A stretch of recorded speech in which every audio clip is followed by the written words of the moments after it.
Sementara itu pemirsa, satu lagi daerah ditetapkan sebagai zona merah yaitu Pati, Jawa Tengah. Kondisi ini diperparah dengan tingkat ketersediaan ruang isolasi yang berada di angka 92,5%. Angka penyebaran kasus COVID-19 di Kabupaten Pati, Jawa Tengah terus meningkat. Akibatnya sejumlah rumah sakit mulai kewalahan merawat pasien. Saat ini Pati termasuk dalam daerah dengan rasio kapasitas ruang isolasi tertinggi, mencapai 92,5%, sehingga hanya tersisa 7,5% ruang perawatan. Kondisi tersebut diperparah dengan banyaknya tenaga kesehatan yang terpapar COVID. Bahkan sejumlah puskesmas terpaksa ditutup sementara untuk sterilisasi. Kemudian juga melakukan PPKM mikro. Karena apa? Karena jangan sampai nanti penanganan itu secara global, tapi secara fokus pada kasus-kasus yang saat ini ada klaster-klaster itu. Kemudian juga kita membatasi terhadap aktivitas masyarakat yang ada kerumunan, kemudian juga ada punya kerja, kemudian juga punya hajatan dan lain-lain itu. Pati masuk dalam zona merah penyebaran COVID-19 bersama 7 kabupaten lain di Jawa Tengah. Pemerintah daerah berharap warga dapat mematuhi 5M guna menekan angka penyebaran kasus COVID-19. Dari Pati, Jawa Tengah, Atta Soeharto, iNews melaporkan.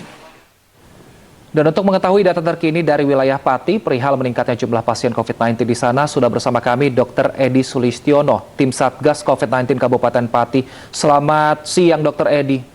Selamat siang. Dr. Edi, saat ini berapa total pasien positif di Pati, Pak Edi? Kalau total pasien positif di Pati saat ini ya sekitar 5.000 ya. Baik, sudah mencapai ribuan ya, dokter? Ya. Kalau total mulai awal loh ya, mulai awal sampai sekarang. Awal tahun? Iya, sampai sekarang. Kumulatif mulai pertama kali COVID muncul sampai sekarang. Baik, berarti mulai 1 tahun yang lalu. Iya, 1 tahun yang lalu. Ya. Oke, kalau saat ini bagaimana ketersediaan okupansi rumah sakit? Apakah memang sudah hampir 100% terpenuhi? Saat ini sebetulnya Pati ini kan mempunyai 10 rumah sakit. Total bed yang disediakan ada 370. Dan saat ini yang terpakai baru 241. Sehingga baru 65% sebetulnya yang bukan 92%. Baik. 65%. Jadi masih ada persediaan bed yang masih kosong. Baik, itu untuk semua tempat tidur, apakah ICU juga untuk menangani pasien dengan gejala berat juga masih banyak yang kosong, Pak Edi? Iya, masih kosong. Ya. Yang kemarin yang penuh itu hanya RS Wiswojo sama KSH. Dua rumah sakit itu. Baik, Dokter Edi, di sejumlah daerah peningkatan COVID-19 ini pasca libur Lebaran. Kalau untuk Pati sendiri, apa penyebabnya sehingga melonjak cukup tinggi? Sebenarnya sama ya.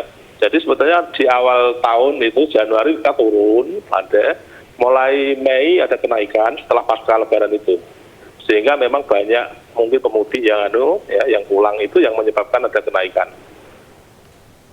Baik, waktu itu Pati sempat memperbolehkan keluarga untuk bisa menemani pasien yang positif. Lalu saat itu juga Gubernur Jawa Tengah, Pak Ganjar Pranowo meminta dievaluasi. Apakah hal ini sudah dievaluasi juga, Pak, di sana? Itu bukan di Pati, Mas. Ya. Kalau di Pati memang rumah sakit ini semua pasien COVID tidak boleh ditunggu. Baik, artinya tidak ada keluarga yang menunggu di sana ya, Pak? Iya, nggak boleh. Ya. Nah, tapi kalau untuk tenaga kesehatan sendiri, apakah cukup memenuhi untuk merawat pasien COVID-19 di sana? Alhamdulillah selama ini Pati masih cukup untuk ketenagaannya.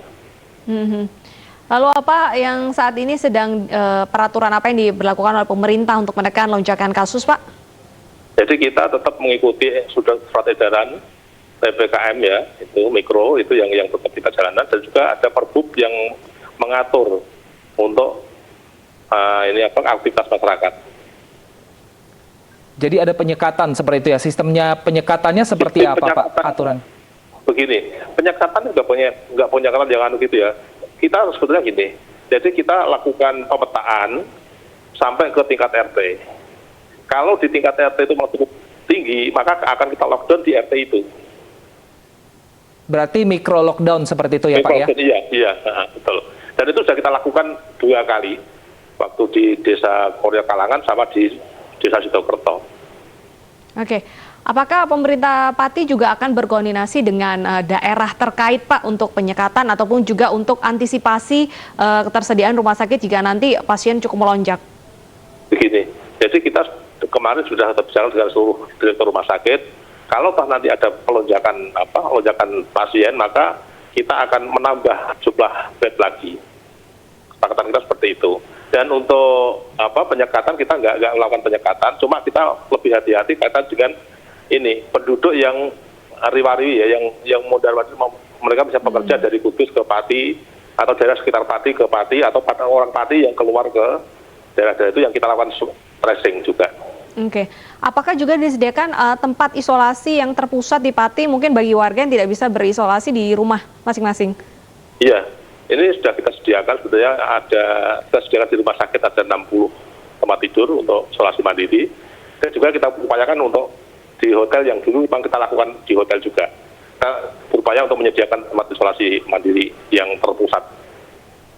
Nah, untuk mikro lockdown tadi Pak, ada berapa RT yang saat ini terdata oleh pemerintah Pati yang di lockdown sementara? Yang sementara ini yang sudah kita lakukan 2 dan alhamdulillah hasilnya cukup bagus.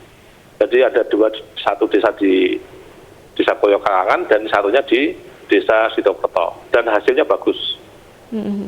Artinya di sini semuanya bisa berjalan dengan baik dan akhirnya sampai tidak ada penambahan kasus lagi.